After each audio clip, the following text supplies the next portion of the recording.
Welcome to the Deep Dive. We're here to unpack some fascinating sources for you. That's right. Today, it's all about experiencing love flow. We're pulling from the Babaji Unified 2025 series, on YouTube. The Meditate for Wellness channel. Exactly. And it's all grounded in Roger Lanphear's book, Unified: A Course on Truth. A really profound source. Definitely. Yeah. So our mission today really is to cut through all the noise. Get straight to the point. Yeah, get to the heart of what it actually means to experience love as like the essence of everything. And how that understanding can, shift things for you day to day. Totally. As we looked into this, what really jumped out was, well, where do we even start? I think one of the most striking things is how love is presented. It's not just a feeling, right? Right. The source material frames it as the actual fundamental ingredient of, everyone and everything. The basic building block. Pretty much, yeah. Yeah. The bottom line, if you trace matter down, atoms, subatomic particles, energy, it points to this. Wow. So it's not just philosophy. It changes how you see everything. Exactly. That's the aha moment, I think. If love is the foundation, then even the tough stuff, the challenges. It becomes something else. An opportunity, maybe, to find that underlying truth again. It just reframes your whole reality. Absolutely. Yeah. It really paints love as the fabric of existence itself. And it's interesting, isn't it, how the book links this to Einstein's idea, the unified field. Yeah, that parallel is fascinating. It makes you wonder. If science and this kind of spiritual wisdom are sort of pointing at the same thing. Could be. And it ties right into that core idea. God is love. Right. And if creation is made in God's image, then everything must be an expression of that love. No exceptions. so that implies this deep oneness, this unity. It does. Yeah. But, and here's the fascinating part, the paradox. There's always a twist. Well, yeah. While everything is unified by this single love, the Course really emphasizes that each part, including you, is totally unique. So both unified and unique. Exactly. An individual expression of love of God. You're unique, always will be, but you're still connected to the whole. It's like, okay, maybe a silly analogy, but like we're all cookies made from the same dough. I like that. Yeah, same ingredients, different shapes. We have unique jobs, looks, vibes, thoughts, Completely different responses sometimes. Think about your friends, your family. Everyone's so distinct. But underneath all that uniqueness, It's still the same love. that's the idea. And the heart is pointed to as the crucial connection point. The link to God's thought, God's qualities, the main hub. Sort of, yeah. The central link to everything. Okay, so if this love is everywhere, how do we actually experience it more? Well, that's the key point. The Course really pushes us beyond the usual understanding of love. Meaning? It shows it's experienced in, loads of legitimate ways, way beyond just person-to-person stuff. Okay, yeah. That makes sense. The sources really broaden that view, don't they? Definitely. I mean, we get human love, obviously.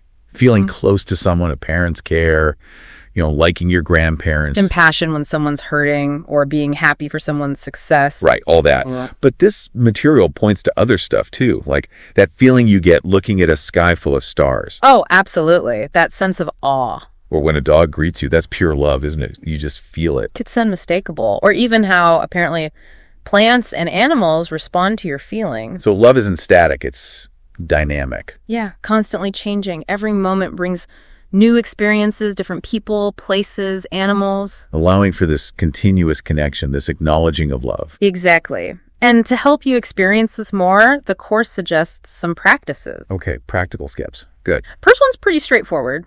Just daily conscious awareness. So paying attention. Yeah.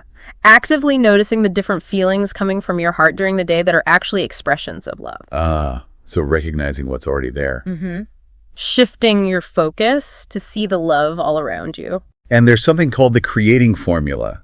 That sounds interesting. It is. It's presented as a structured way to manifest and feel different kinds of love.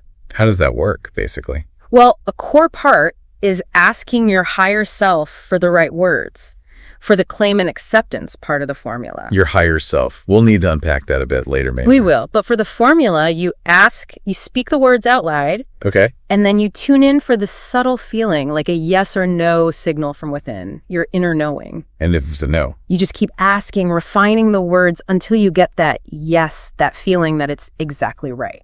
Got it. And what about thoughts that get in the way? We all have those. Right, those pesky interfering thoughts. The formula addresses that too. Oh. You ask your higher self to reveal those blocking thoughts, then you actually write them into the thoughts section of the formula specifically to correct them. So you tackle them head on within the process. Exactly. And the sources really stress doing this daily, saying the formula with understanding, conviction, real meaning, and love. That's how it takes root. Okay. Now, applying this to specific people. Sounds like there's a note of caution there. Yes, definitely. The Course suggests that once you're okay with the general formula, you might try creating one for, say, a perfect, unconditional love with someone specific. Right. But, and this is critical, they really emphasize it. You never try to interfere with their free will. Meaning don't try to, make someone fall in love with you or marry you? Precisely. Trying to manifest a specific outcome like marriage or a sexual relationship is a definite no-go. Why is that? The material says it just leads to frustration. True love doesn't force things, you see. So what do you focus on? You stay open to how that perfect love expression shows up. Focus on the feeling it brings you, not the specific form it has to take. Right, letting go of controlling the outcome. Exactly. Beyond that specific formula, the bigger picture for the week is about cultivating oneness. Feeling connected to everything. Yeah, because that unity, that feeling of oneness, inherently leads you back to feeling love. So the formulas help rekindle that feeling. They do. Rekindle and renew it, aligning you with God's intention, as the Source puts it. And there's another practice mentioned, sending love out. Oh, yeah, a joyous one. Just regularly sending love to everyone and everything. Why do that? It affirms your heart's connection to what they call an infinite supply of love within you, like tapping into your own inner wellspring that never runs dry. I like the sound of that. An infinite wellspring. Mm-hmm. And one more practice ties into that inner connection. Receiving knowledge. Knowledge about love. Yes, appropriate knowledge from your higher self, usually during quiet times. How does that work? You just speak out loud whatever comes to you, and then periodically you ask, have I spoken this out correctly? To check in. Yeah, to validate it, and also to get better at recognizing that yes-no signal we talked about. It builds confidence in your inner wisdom. Okay, that leads us nicely into some of the deeper stuff that came up around this material. Right. This idea of love consciousness. What is that exactly? Well, it's basically being consciously aware of love. But the key insight is that this is God consciousness. Because God is love. Exactly. So you don't need some grand, complex ritual to see God. You just need to notice the love. You experience God every single time you experience love, in any form. The sunrise, a kind gesture, breathing. It's all God, all love. That's quite a shift in perspective. It really is. And it helps contrast what the sources call artificial or human construct love. What's that? Like needy love? Sort of. Often transactional, rooted in a feeling of lack, hunger for love, always looking for something back. Okay. And true love is? Abundant. The shift happens when you realize you are love, that you're made of it. So the hunger stops. Yeah. You become like the sun, just radiating it out, giving without needing anything in return. You're not dependent anymore. That abundance of love inside you is like an abundance of God within you. That's the connection they make. It's a really profound internal change. Now, when people start opening up to this flow of love, does anything unexpected happen? Sometimes, yes. The material prepares you for maybe some initial junk surfacing. Junk, Yeah. like old baggage. Pretty much. Old negative thoughts, difficult memories, stuck emotions, they might bubble up when this pipeline of love consciousness starts to open fully. That sounds potentially uncomfortable. It can be, but the advice is just to allow it. Let it flow through without freaking out or getting overwhelmed. See it as a clean out. Exactly. Like clearing out an old closet. You got to let the dusty stuff come out to make space for the new. It's a cleansing process. And this ties into reframing difficult experiences too, right? Yeah. Past hurts, breakups. Yes. They can be seen not just as pain, but as opportunities for growth, for finding deeper self-worth. Finding the love hidden underneath somehow. That's the idea. And forgiveness, which we've talked about before, is like the foundation that allows this flow. It really makes you wonder. Can we really find the lesson, the love inside every struggle? It's a deep question, isn't it? Really finding that within everything. It is. And talking about inner wisdom, let's touch on the higher self again. It sounds a bit mystical. The Course clarifies it, actually. It's not some far-off entity. No. It's described as a totally accessible part of your own being, the part that holds like all-knowing wisdom and stays connected to God's qualities. So it's about experiencing more of who you already are, beyond just the five senses. That's a good way to put it.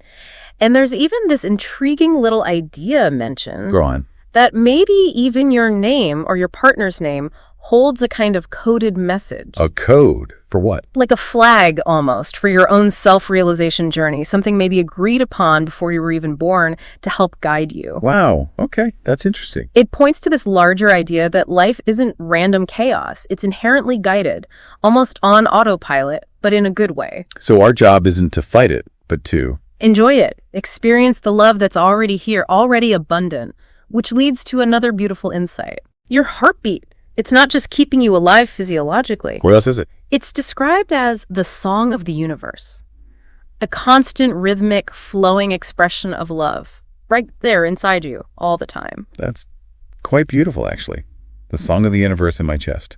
Isn't it? So the practice becomes about being present. Really present. In every moment, while working, driving, talking. Yes. Feeling into that heart space, experiencing that continuous flow of love no matter what you're doing. And that presence is where the good stuff is. Abundance, happiness. That's where it resides, yes, Yeah. in the now.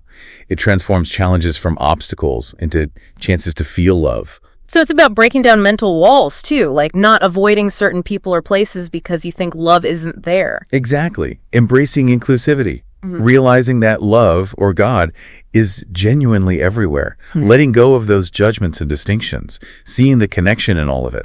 Okay, so wrapping this up, what's the big takeaway for you, the listener? I mean, this whole deep dive seems to show that love isn't just a nice feeling. It's the actual stuff of existence. It's always flowing, always available. Right.